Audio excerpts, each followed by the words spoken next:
Welcome back to Fox 5 News. Our top story in local news today takes place at Greater Atlanta Christian School. Due to a rise of misconducts of GACS students, a new demerit system has been implemented by the school's administration to combat these misbehaving students. We have a reporter live on the scene to get the opinions of GACS students and faculty on the effectiveness of the program. To you, Jasmine. Thank you, Tyler. Hi, I'm Jasmine here reporting live from GACS. Today we'll have exclusive interviews from faculty and students on their opinion of the new demerit system and if behavior has improved. What do you think of the new demerit system? I think it's great. I think it's a great system. I think it gives all the teachers the same playing field to be on in terms of deciding how they're going to discipline students for school rules or certain infractions. Do you think the behavior will improve? I think it's improved tremendously. I think most of the kids who would come in every day with a dress code violation no longer do that because they understand that if their shirt's untucked or their skirt's too high or whatever, they're going to get a demerit for that, and most people don't want to rack up too many demerits. How many demerits have you given out? I don't hand out a lot of demerits. I truly believe in just punching and choking kids. It works a lot better than the demerit system, so I've only handed out less than 5, but I probably choked and punched at least 20 kids. Okay, thank you. What do you think of the new demerit system? Well, being a first-time teacher, the demerit system isn't just new to me. It's new to the whole school, and I think it's a good thing. I think it allows us as teachers to have some good classroom management opportunities. It also allows us to really put a concrete reason why we're getting onto a student. Obviously, our goal isn't to find problems with students, but when they do happen, we need a way to address it, and so it gives us a concrete system on how to do that. I think the new demerit system has brought a different sort of accountability to the classroom. Students are now more aware of it, teachers are aware of it, and I think it's promoted more active involvement in the classroom because kids aren't texting, kids aren't talking about Twitter, Facebook, YouTube, all that kind of stuff. So I think it's overall enhanced the classroom environment. Do you think the behavior has improved?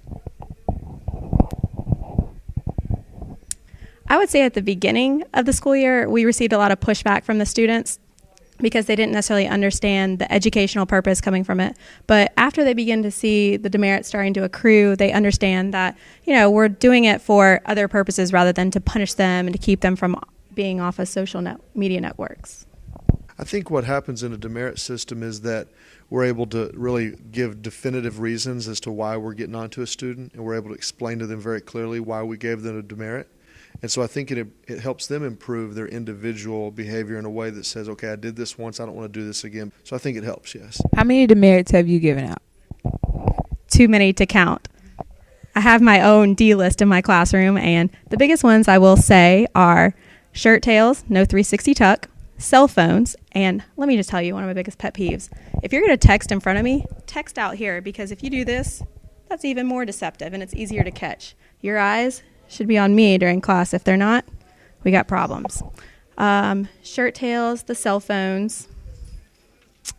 What are some other big demerits? I would say, the biggest one, non-GAC uniform stuff. Outerwear. Guys, we catch you. Columbia jackets, not GAC. The pants, right there. I don't even have to look at the logo. If they're khaki, they're khaki. If they're white, they're white. There's a difference when you're standing next to other guys. It doesn't take a rocket scientist to figure it out, okay? So we've got our eyes on you guys. But good job so far. I don't think anybody's been expelled yet, have they? Good job. Thank you. At least 400. No, I don't know. What do you think of the new demerit system? I think the demerits are really stupid because a lot of teachers give them out for different reasons, and they're not really all on the same page as to, why you get a demerit. I mean, I think it's a terrible system because it's just bad. I'm getting in trouble for doing the exact same thing that I've been doing for 3 years. I don't think it's effective at all, basically because the teachers can give us demerits without telling us every time. So if we don't know what we're doing wrong, how can we fix it? Do you think the behavior will improve? I think it'll stay the same. The kids just find demerits amusing. The behavior really hasn't changed. It's not going to change. It just adds entertainment. How many demerits do you have? I have like 6 or 7. Like 12. I'm gonna say 10 because that doesn't sound as bad. 13. Thank you. Looks like the faculty and students have their different views on the new demerit system. I'm Jasmine Hill reporting live from GACS. Back to you, Tyler. 6 demerits equals 1 detention. Most of the demerits given to students are for dress code and cell phone violations. From last school year to this school year, the behavior mishaps of students has decreased. So far, only 3 students have received 2 detentions. The demerit system also helps teachers and students stay organized by being able to view their demerits online. There are many different opinions about the new demerit system, but overall it has improved the students' behavior.